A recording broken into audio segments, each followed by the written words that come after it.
Welcome to the July the 6th, 1999 taping of It Happened in Grand Prairie. As we bring you the history of our city and some of the people that have been very important in making that history.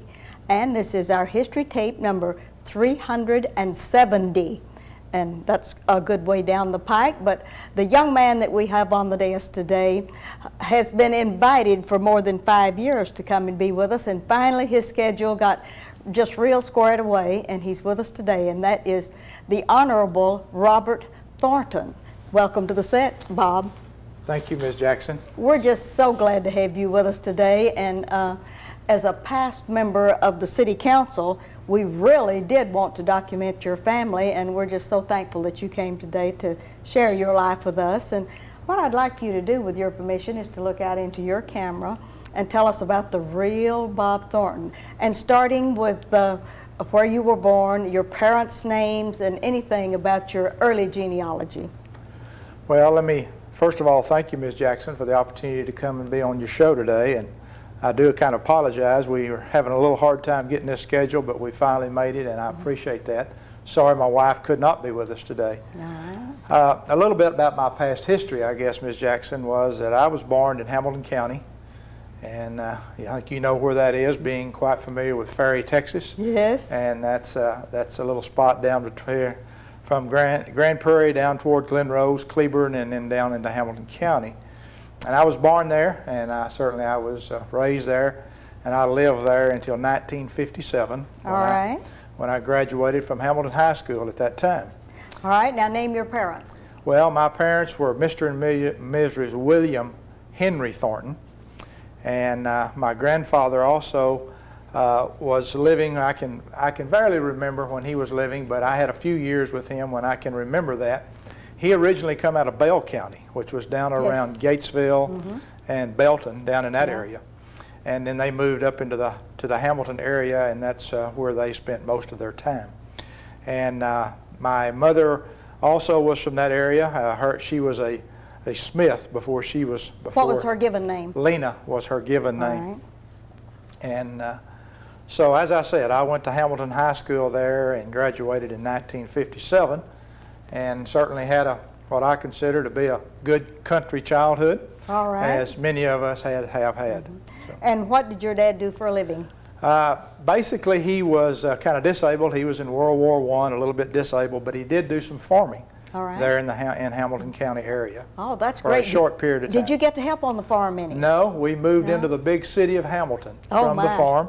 And the big city of Hamilton at that time, best I remember, was about 3,500 people. All right, and you started to school at the Hamilton Elementary School? Yes, then? I did. Yes, I started at the Hamilton Elementary School there in Hamilton.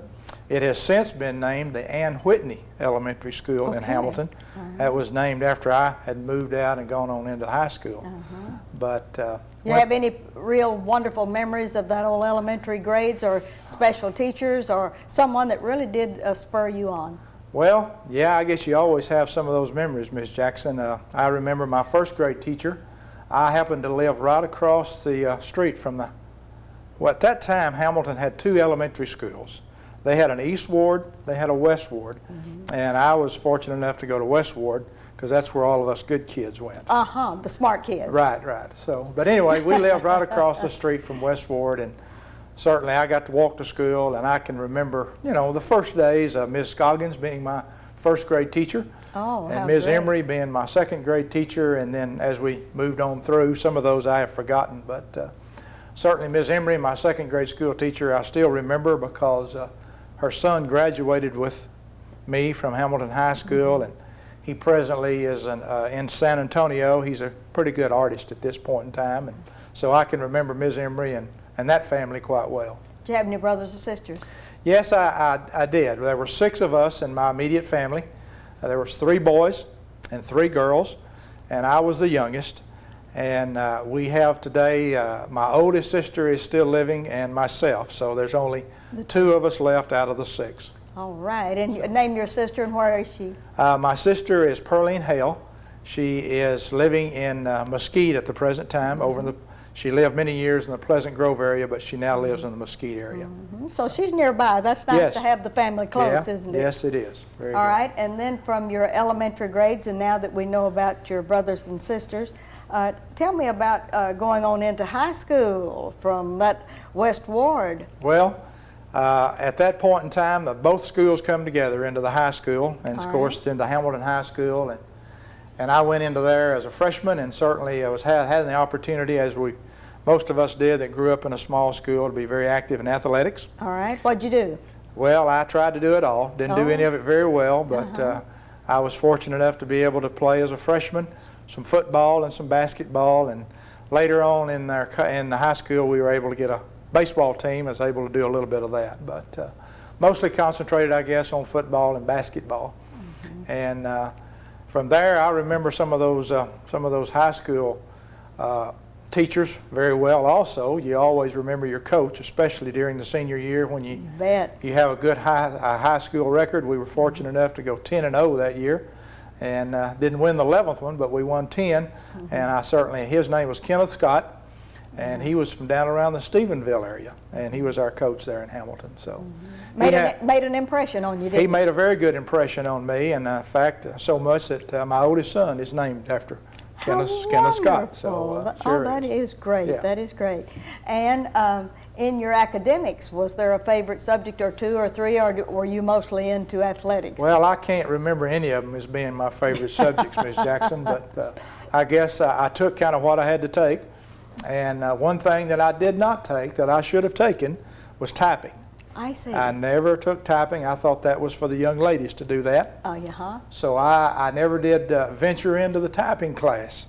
But I have since regretted that I did not do that with all the PCs and all the typing, the computers that we have around today. Then certainly we need to do that. But I was able to survive, and I learned the hunt and peck system kind of, so I made it through. You got by there. Yeah. All right. After Hamilton, what? Well, I left Hamilton in 1957, soon after graduation, and come to the big city of Dallas. All right. I had an opportunity to possibly go to a couple of schools, play a little football, but I thought, no, I'm going to do that. I want to go to the big city. So I come to the big city at that point in time in 1957, latter part of 57, maybe the early part of 1958. And went to work for the Texas Highway Department on a survey crew. Oh, that's great. And I can remember some of the things that we surveyed. One of those that kind of stand out in our mind today is Stemmons Freeway over in Dallas. Wow. Had an opportunity to survey that out and didn't ever believe that there's going to be a 10-lane freeway in Dallas, Texas. That is true. 5 lanes going one way and 5 lanes going the other. But today it's too small. So, Yes. but that was my first job when I come to Dallas. All right. And your immediate family now, have you met your wife by this time when you came to Dallas? Well, yes. Let's talk about Joe and her family, would you? Okay, be happy to. I've got to go back to Hamilton to do that. All right, let's go back to Hamilton and pick Joe up. Joe Cosby. Okay, yes, she was, I call her Ima Joe. Most of the people, as you know, Ms. Jackson, call her Joe. So if I refer to her as Ima Joe, you'll know that's Joe. All right. Most of the people in Grand Prairie call her Joe. She was also born in Hamilton. Oh, good. She moved away in some of her earlier years, and she went to Eastward. So she was one of those rival kids. Yes. But I didn't know her in our younger ages. But her and her parents moved up to Dallas.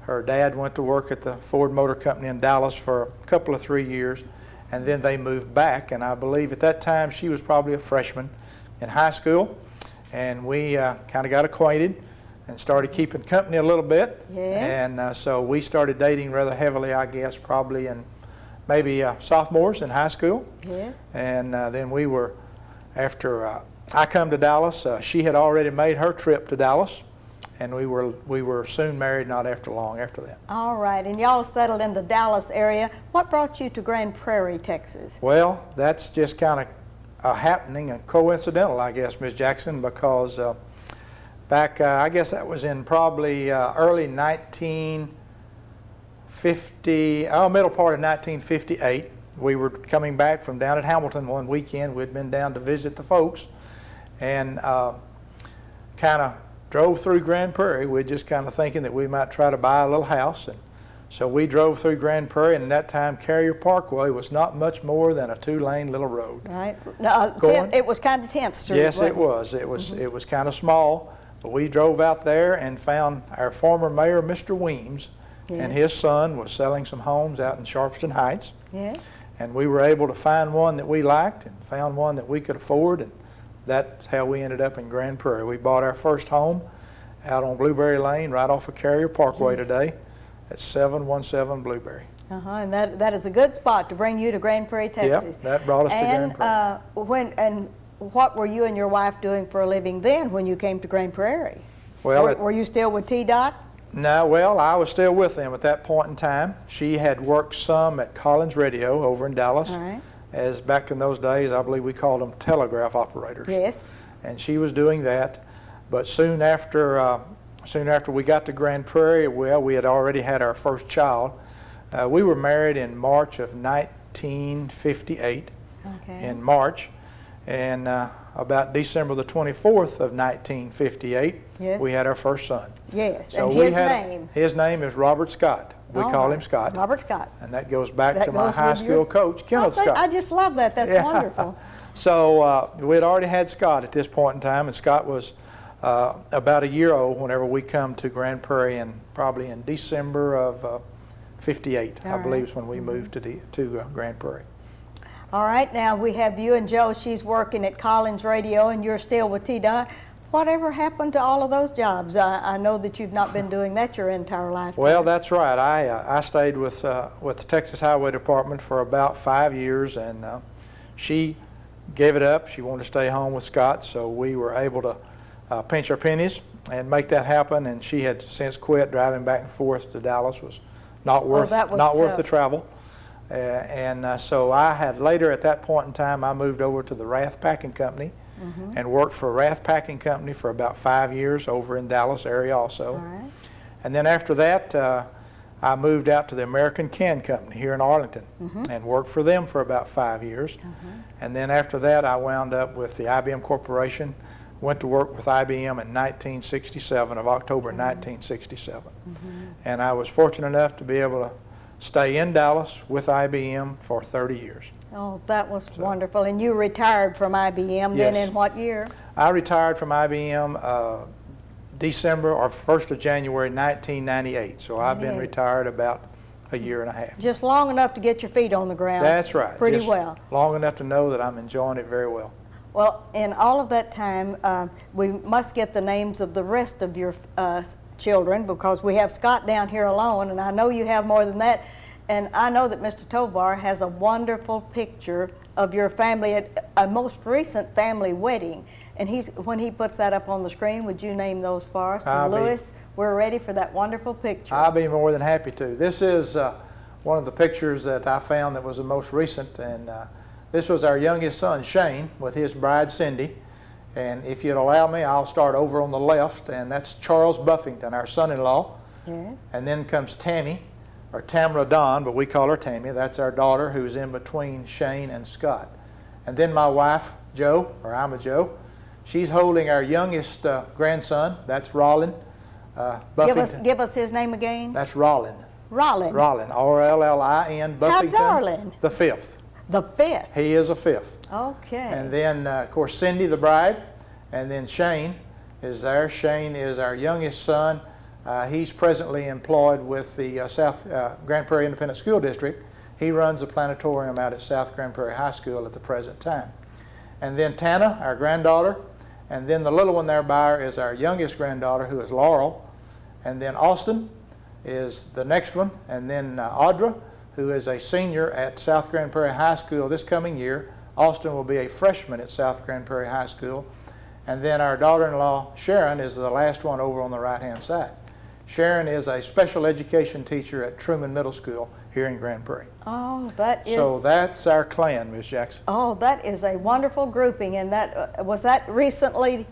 Well, that was in Easter a year ago. Easter a year ago. This April, yes. That was out at the Northwood University campus. It's where Shane went to school out at Northwood, and he and Cindy elected to get married out at Northwood in a small chapel out there that I think is 100 and some odd years old. Oh, that is that great. they have on the campus, and that's where they elected to have their wedding. Oh, that is great.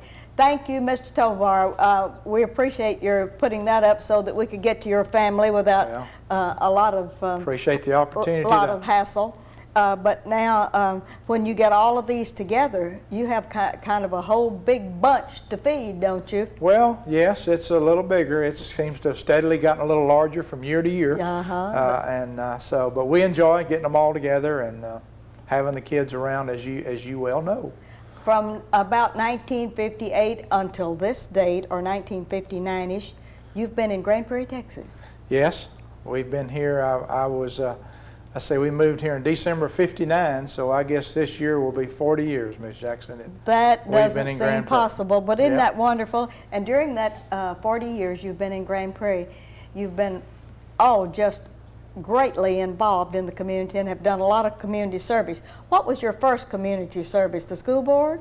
Well, the first elected community service was a school board. I got involved in boys baseball a few years before I got involved in the school board, and at that point in time I had the opportunity to serve with some great individuals who've gone on prior to me, who have I guess we could give them credit for some of the facilities that we have, the Wayne Richardsons and some of those folks that helped put these fields together today down at Cottonwood Park and out at Wagner Park. And I had an opportunity to serve with some of those individuals and be involved in boys baseball, and I held several offices in boys baseball through the years, and then kind of got involved in the Grand Prairie Independent School District and Board of Trustees election, and was fortunate enough to get elected. All right, now tell me about running for the school board back in those days. Now that was an exciting era, and tell me some of the people that served on the board with you, and let's pull that together as a little package. Okay, if I can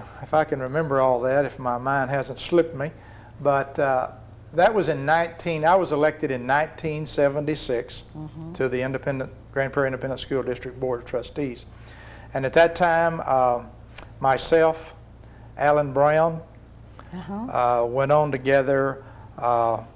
Ms. Jean Arnold at that time was Ms. Jean Arnold. She went on that year also. So there was 3 of us that went on the school board that same year, and that was in 1976. 1976. So we had a real enjoyable time, I guess you could say. If running for office is always enjoyable, as you know, Ms. Jackson, but that was an experience, and we were fortunate enough to win the election, and we went on, and I was fortunate enough to serve 2 terms. I went off the board in 1982. Did you hold any office on the Board of Trustees? Yes, I held the office of secretary for a couple of years. Okay. And you know, that is an experience, isn't it? Yes, it is. Being on the school board and knowing that you have an impact on boys and girls' lives by setting policies that the school follows. Who was your superintendent then? Well, when I come onto the board, Mr. Sam Evans was the superintendent at that point in time, who has since deceased. But I followed him. We appointed Mr. Hobbs Williams as superintendent of schools, and Hobbs was still serving as the superintendent of schools when I left the Board of Trustees. When you left the Board of Trustees. Right. Well, you made a lot of new friends and a lot of inroads there, so what was your next step in the ladder of community service? Well, I have not been active too awful much. I don't belong to any of the lodges here in Grand Prairie. Had never had the opportunity to be able close enough to come to the Rotary Club, which I had visited a number of times, but would have liked to have been able to be close enough. My job would allow me to be a member of the Rotary Club, but I was never able to join the Rotary Club. But IBM wouldn't let you travel that far at noon. Well, not too much. They kind of held us pretty close to that 45 minutes, so it was kind of hard to do that. Yes, it was. As I found out later on in my political career, that it was pretty tough to make meetings in Grand Prairie and try to keep your job going over in Dallas also. Yes. All right. You had other community service, though, and you have your church. I'd like for you to talk about Calvary Baptist, because that is such a wonderful congregation of believers here in Grand Prairie, Texas. Yes, well, we're very proud of Calvary Baptist, and of course, I joined Calvary Baptist Church, I guess, early after we come to Grand Prairie, probably about a year or so after we joined Grand Prairie. I come to Grand Prairie, we joined Calvary Baptist Church at that point in time. and we've been there ever since. And Dr. Earl K. Odom was a pastor at that time. And Oh, now he was a landmark. yes. If you can call a gentleman a landmark, Yeah. he really was. Yeah, he pastored the church for 45 years. And we now have Dr. Wendell Hires, who's pastoring the church, and he come in as pastor of the church before Dr. Odom's health failed him too much, and then they served together for a couple of years, and then Dr. Hires is now presently our pastor at Calvary Baptist. What do you do at the church? Are you a deacon, or do you teach, or? Well, I was just a member for a number of years, and then started out teaching in the second grade department, a Sunday school class. My wife and I both got involved in the Sunday school class as second graders. I later taught some young college and career students later on at Calvary, and then I started helping in the auditorium Bible class with Dr. Odom, and done that for a number of years. And then I was fortunate enough to be elected as a deacon, and within the last couple of years I've also been elected as a trustee at the Calvary Baptist Church. So I feel like I've been very fortunate to serve the Calvary Baptist Church. Oh, you really have. Now, how about Miss Jo? Does Miss Jo have a career of any kind? Well, after we come to Grand Prairie, as I said earlier, she quit the Dallas trips, and Calvary Baptist Church, I'd have to figure that up, about 25, 26 years ago, decided that they would start a church school. And the director at that time was one of the ladies in our church, Marilyn Gray, and at that point in time she decided that she felt the call that she'd like to start a church school at Calvary. And she asked my wife, she said, well, would you come and just help us get the school started? Help us out in any way that you can. So my wife agreed to do that, and 25 years later she finally quit teaching. And she quit about 6 months after I did. When I retired, she quit about June of 98. She quit teaching up at the school also. So And she only stayed a short time. A short time, 25 Took them a years. long time to get the school started. Just kind of a fill-in. Yeah, right. Yes. All right. Now let's talk about the extended political career now. Knowing full well that you served on the council, who twisted your arm and said, come on, Mr. Robert Thornton, we need you on the council? Well, there were a couple people, I guess, Ms. Jackson, that twisted my arm, but I too was also kind of interested again in politics. Yes. The school board had kind of wet my whistle a little bit, so to speak, you know, and you get a certain feeling, I guess, when you're in an elected position that you're kind of giving something back to your city, maybe that the city's given to you. So about that time, I was in 1991, 92, we had a rather contested half-a-cent sales tax here in Grand Prairie, if you may recall that. Remember that? About the racetrack, and I got somewhat involved in that. And then from that, my interest kind of got tweaked a little bit more, and I decided I'd run for the city council in Grand Prairie, and which I did in 1992, and I was fortunate enough to be elected in 1992 to the Grand Prairie City Council in an at-large seat. All right, and when you're at large, that means you have to run over every box in the city of Grand Prairie, whether it's in Tarrant County, Ellis County, or Dallas County. Is that right? That's correct. You try to cover the whole city, and those little signs that we put out, you know, has to be put out from the south border to the north border to the east border to the west border. Oh, and, that is true. That's presently today. What kind of an experience was that for your first city elected office? That was, again, being involved in the Grand Prairie Independent School District. It was very similar. Yes, it was very similar. It helped, and but it was yet a different experience. You had a little bit more focus, I guess, on you during the campaign. And at that point in time, it seems like we had, and you'll probably remember, we had more forums back then than we have nowadays. Yes. And we seemed to have more people come out and come to the forums, so you kind of got put on the spot a little bit more so, and seemed like the forums have kind of gone down today. But it was quite an experience, but one that I probably wouldn't take far.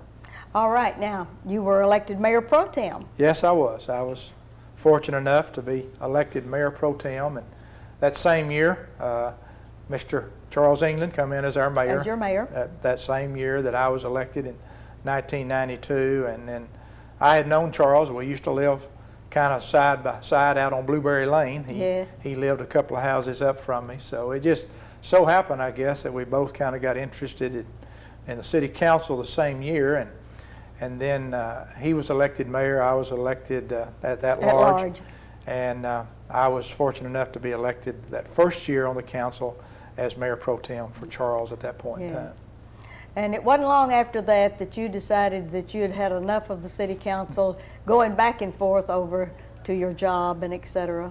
Yes, it was a long, well, I shouldn't say it was a long 2 years. It went kind of quickly, but I remember a few rather long meetings. Yes. And you may have to tell me, were you on the council at that point in time when we had that real long meeting? Until 4:30 one morning. Yes. That was a long meeting, wasn't it? I got home in time to take a shower and go to Dallas. But it was a little difficult. It was a little tough working over in Dallas and then driving back to Grand Prairie to try to make the daytime meetings that you need to make, whether you're on one of the safety council meetings or you're on finance committees or whatever you were on. Yeah.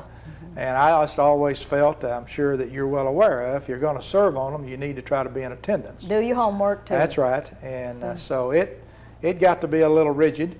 And so I just decided in 1994 not to seek office again in 1994. And disappointed a lot of us here in the city. We have 2 minutes left on this interview.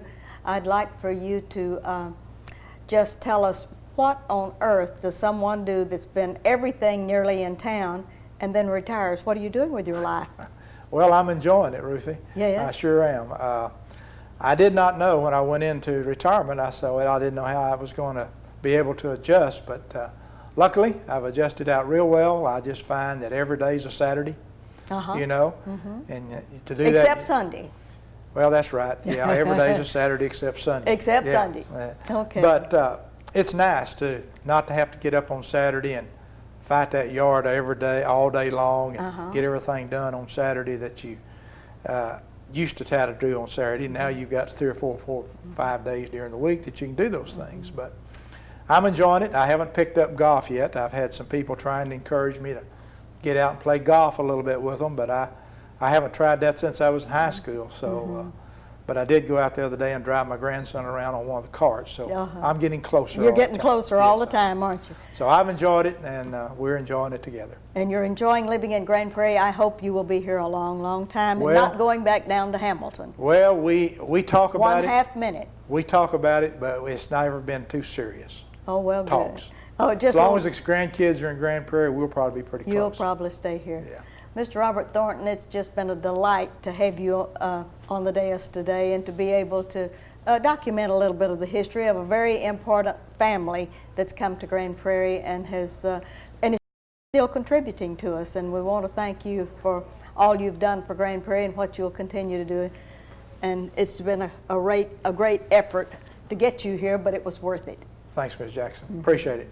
And this is Ruthie Jackson reminding you that history is as we live and do.